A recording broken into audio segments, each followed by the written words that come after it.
Hello，大家好啊！今日係2025年12月8號，我係 Anna， 去咗尖沙咀試45蚊嘅招牌黃金瀑布蟹黃配上海麵套餐。請大家 like、comment、share 同記得 subscribe 我 channel 啊 ！Let's go！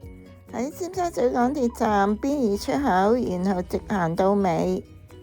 加拿分道轉左，第一個街口直入就係呢間蟹八爺餐廳。門口都擺放咗餐廳午市、下午茶同埋各款美食嘅餐牌，款式都幾多，價錢都幾經濟實惠。餐廳細細間係呈長方形嘅，裏邊都佈置得幾典雅。牆上面都掛滿咗現代風景嘅畫作，淳樸簡潔。台面有醋同埋胡椒粉。下午茶要咗招牌黃金瀑布蟹黃麵套餐，加咗忌廉同埋用 QR code 落單。由於係下午茶套餐，份量都唔算太多。目測蟹黃同上海麵嘅賣相都唔錯。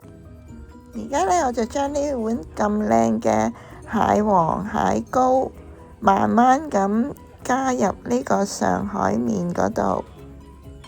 呢個推介嘅上海麵係比較黐身。咁就要慢慢咁撈勻佢，將啲蟹黃同埋蟹膏麵身都幾爽彈嘅，食落去都幾煙韌。上海麵條煮得熱啲就更加好。呢個蟹黃醬調味調得啱啱好，野味好食。蟹肉、蟹膏同蟹黃嘅分佈相當之平均。加埋落啲上海麵條嗰度煙韌野味好食。大大粒新鮮生拆嘅蟹黃甘香好食，蟹肉蟹膏又香滑野味好食。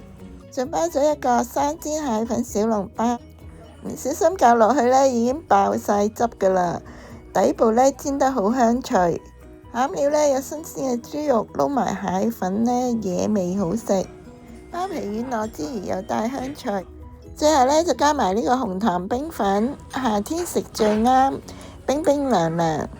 冰粉軟糯又爽脆，加埋呢個唔係太甜嘅紅糖水，相當之啱配，清涼好食。呢餐下午茶連埋加一個人都係食咗50蚊，性價比高。